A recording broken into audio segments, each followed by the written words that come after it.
Ronaldinho Gaúcho foi por muitos anos o futebol em sua forma mais pura. Alegria, improviso, genialidade sem esforço aparente. Um jogador capaz de arrancar aplausos até mesmo dos seus adversários, capaz de decidir jogos com um sorriso no rosto. Mas existe uma pergunta que atravessa o tempo e incomoda até hoje. Por que um jogador tão genial desapareceu do mais alto nível tão cedo? Ele não parou jovem, ele jogou até os 37 anos, mas o que acabou cedo foi outra coisa. O Ronaldinho de elite, o Ronaldinho que dominava a Europa. Entre 2003 e 2006, o futebol viveu um fenômeno raro daqueles que não surgem em gerações, mas em eras. Ronaldinho não estava apenas no auge da carreira, ele estava acima do próprio jogo. O Barcelona não girava em torno de um esquema tático, girava em torno de um sorriso, de uma improvisação constante, de uma sensação coletiva de que qualquer coisa podia acontecer em qualquer momento. Naquele período, Ronaldinho não era só o melhor do mundo, ele redefinia o que significava ser o melhor do mundo. Enquanto outros buscavam eficiência, ele oferecia assombro.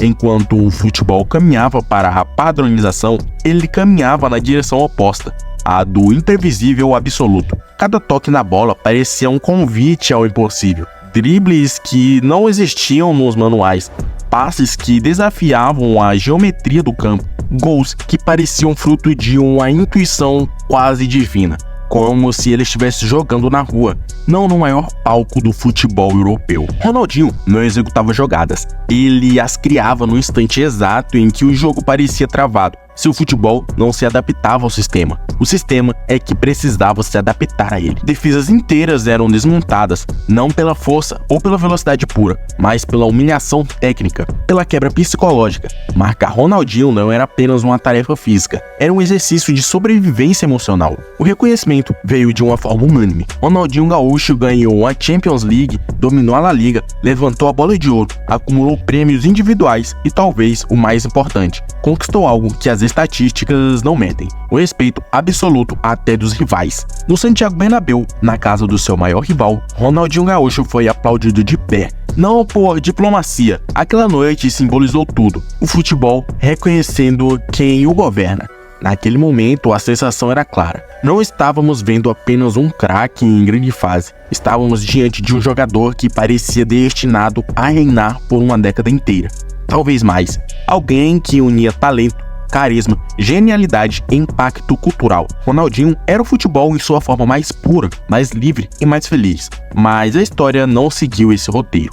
E é justamente aí que começa a inquietação. Porque quando alguém atinge um auge tão absoluto, tão dominante, a queda a se vir nunca é simples.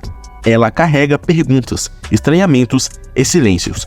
E no caso de Ronaldinho, ela veio cedo demais. Enquanto o mundo assistia a magia acontecer, nos domingos europeus, algo silencioso começava a se instalar longe das câmeras, dos estádios lotados e das capas de jornais. O futebol de Ronaldinho ainda encantava, mas o preço daquela genialidade começava a ser cobrado nos bastidores, não de forma imediata, nem escandalosa, mas constante, quase imperceptível. Em Barcelona, relatos começaram a circular com cada vez mais frequência, não como fofoca sensacionalista, mas como preocupação interna. Noites sem claro, festas prolongadas, uma rotina social intensa demais para quem precisava todos os dias manter um corpo no limite da alta performance. Ronaldinho seguia sorrindo, decidindo jogos, sendo decisivo, mas já não era o primeiro a chegar, já não era o último a sair. Tratamentos físicos eram encurtados, sessões extras de recuperações ignoradas. Pequenos detalhes, exatamente aqueles que separam a longevidade do declínio. E aqui é importante separar as coisas. O problema nunca foi gostar de festas. Muitos grandes jogadores gostaram. O problema era não compensar. No futebol de elite, o talento não é um salvo-condutor eterno. Ele não substitui o preparo físico. Rotinas obsessivas, controle alimentar, descanso e repetição. O talento, quando não é sustentado por disciplina, vira crédito, e todo crédito um dia vence. Ronaldinho ainda resolvia partidas com um toque, um drible, um passe improvável, mas o jogo já começava a cobrar mais corrida, mais intensidade, mais constância. Seu estilo, baseado em explosão curta, improviso e mudança brusca de direção, exigia um corpo afinado. Sem isso, cada gesto genial custava mais do que antes. O desgaste não era visível ao torcedor comum, não aparecia em gols perdidos ou atuações desastrosas. Aparecia na dificuldade em repetir o mesmo nível por 90 minutos, na diferença entre o primeiro tempo brilhante e um segundo tempo apagado, na recuperação mais lenta, na sensação ainda sutil de que algo estava mudando. Ronaldinho continuava sendo mágico, mas o corpo silenciosamente começava a cobrar a conta. Por volta de 2006, a transformação deixou de ser apenas interna e começou a se tornar visível. Não era ainda um colapso, nem uma decadência escancarada, mas havia sinais claros para quem sabia observar, além dos dribles isolados. Ronaldinho já não era fisicamente o mesmo jogador que havia dominado o futebol mundial poucos meses atrás. O corpo mudou, houve ganho de peso, redução de explosão, menor intensidade nos movimentos sem a bola, pequenos detalhes novamente, mas decisivos, porque o futebol não perdoa o quase. E no caso de Ronaldinho, seu jogo dependia justamente do máximo. Dribles explosivos, acelerações curtas, mudanças bruscas de direções e improvisos que exigiam respostas musculares imediatas.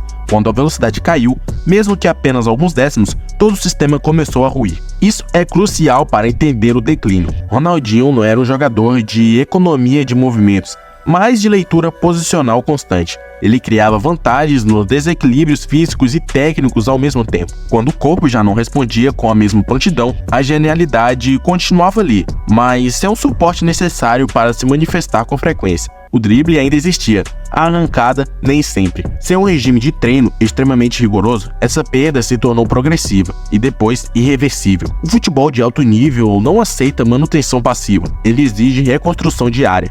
Exige correr quando ninguém está vendo, repetir exercícios quando o corpo pede descanso, treinar fundamentos quando já se é o melhor jogador do mundo.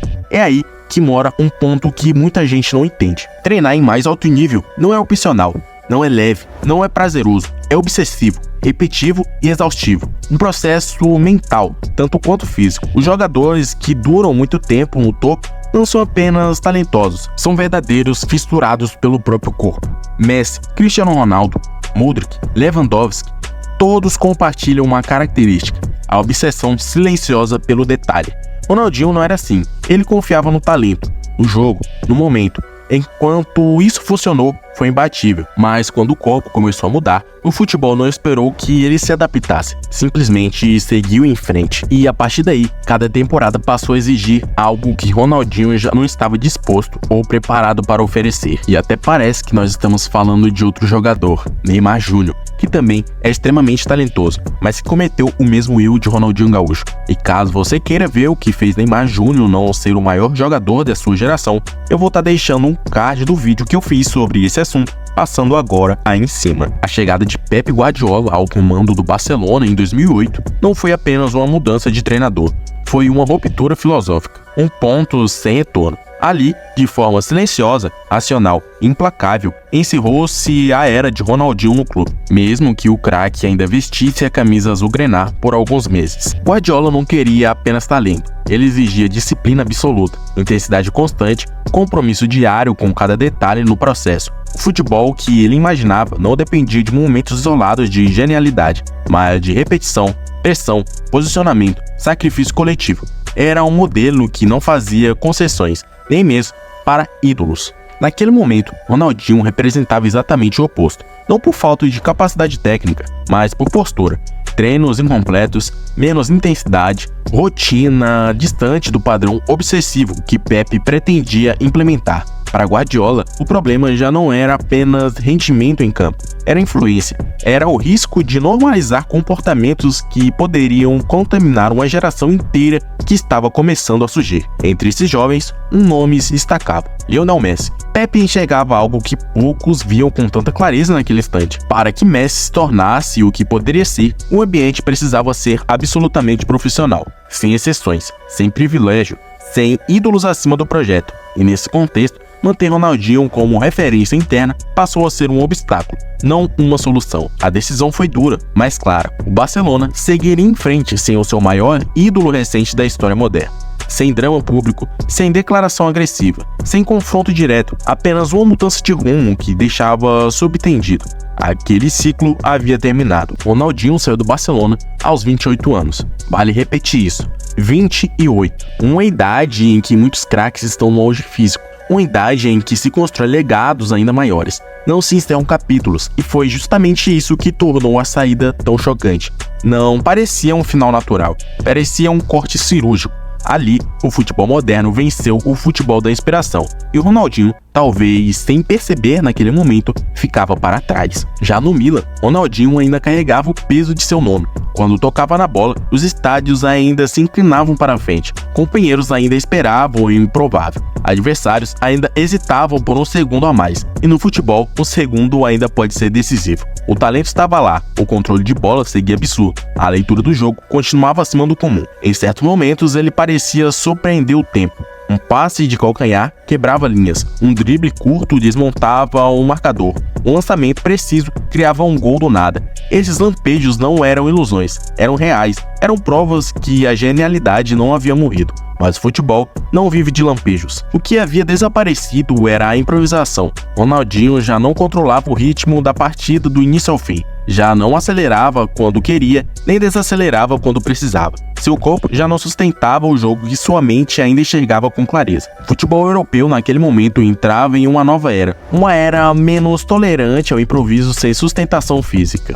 A marcação dupla deixou de ser exceção. Linhas compactas encurtaram o campo. A pressão coordenada passou a engolir quem não estivesse pronto para jogar sem a bola. E Ronaldinho já não estava. Sem explosão para escapar em sequência, sem disciplina tática para sustentar sistemas rigorosos, sem preparo físico de elite para competir em alta rotação toda semana, seu jogo passou a existir em frangalhos. Um momento de brilho no primeiro tempo, um gesto genial no segundo, mas entre esses instantes, longos períodos de ausência. O jogador ainda era capaz de decidir jogos, mas já não era capaz de sustentá-los. A constância, esse atributo invisível dos gigantes longevos, havia ido embora. Aqui mora uma verdade incômoda. Futebol aceita genialidade, mas exige repetição, exige compromisso diário, exige sacrifício silencioso. O talento abre portas, a disciplina mantém essas portas abertas. No Milan, Ronaldinho encantava mais pelo que lembrava do que pelo que entregava. Cada jogada brilhante vinha acompanhado de uma pergunta não dita. E se ele tivesse mantido o mesmo nível de obsessão física? A magia ainda existia, mas já não governava o jogo. Ela surgia, brilhava e desaparecia. E quando a genialidade se torna episódio, o futebol segue em frente sem esperar. Depois de conquistar a bola de ouro, levantar a Champions League, vencer uma Copa do Mundo e se tornar um ícone global, algo silencioso começou a mudar. Não foi uma queda brusca, não foi uma ruptura visível, foi um desgaste interno, quase imperceptível, mas devastador. A motivação intrínseca, aquela fome irracional de melhorar mesmo quando ninguém está olhando, começou a desaparecer. Ronaldinho já havia tocado o topo do futebol, já havia ouvido todos os aplausos possíveis, já havia sido unanimidade. E quando um jogador chega a esse ponto muito cedo, surge uma armadilha perigosa, a sensação de completude. Não havia mais limites claros a serem superados, não havia mais críticas capazes de ferir e também não havia mais troféus que mudassem sua posição na história. O problema não era a falta de talento, era excesso de conquista. A obsessão, combustível dos longevos, foi sendo substituída por um conforto. Onde antes existiam rotinas rígidas, surgiu flexibilidade. Onde havia sacrifício diário, apareceu a concessão ocasional. Pequenas escolhas, aparentemente inofensivas, começaram a se acumular. E no futebol de elite, como eu já havia falado, o detalhe é tudo.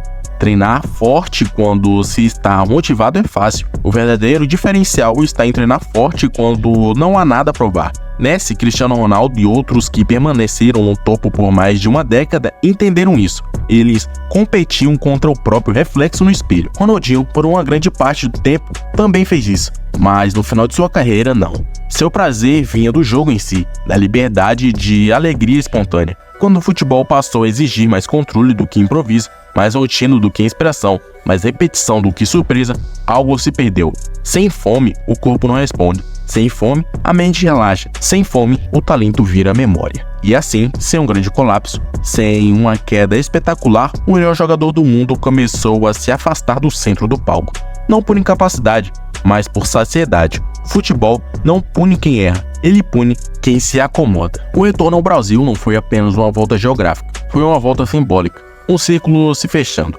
Longe da pressão diária da Europa, Ronaldinho encontrou um ambiente mais permissivo, menos sufocante, mais próximo de quem ele sempre foi fora de campo. E por um breve momento, isso funcionou. No Atlético Mineiro, o gênio ainda apareceu, não com a frequência de antes, não com a intensidade de antes, mas com a mesma assinatura. Passes impossíveis, leitura de jogo acima da média, cobrança de faltas decisivas. Na Libertadores de 2013, Ronaldinho não foi o motor físico do time, mas foi o cérebro emocional. Quando a bola queimava, ela procurava seus pés, e muitas vezes ele respondia. Ali houve foco, houve compromisso, houve talvez a última tentativa real de reconciliação entre talento e responsabilidade. Menos noites, mais treinos, mais presença. O suficiente para ser protagonista em momentos chaves. O suficiente para levantar um troféu que faltava em sua carreira no continente sul-americano. Mas o corpo já não acompanhava a mente. O torneio mostrou duas verdades simultâneas. O talento ainda estava intacto, mas a sustentação física já não existia. Do início empolgante ao desgaste progressivo, a curva era clara. Cada partida exigia mais recuperação. Cada sequência de jogos cobrava um preço maior. Ronaldinho já não conseguia ser decisivo toda semana. Ele escolhia os momentos, e isso, para um gênio, é sinal de limite.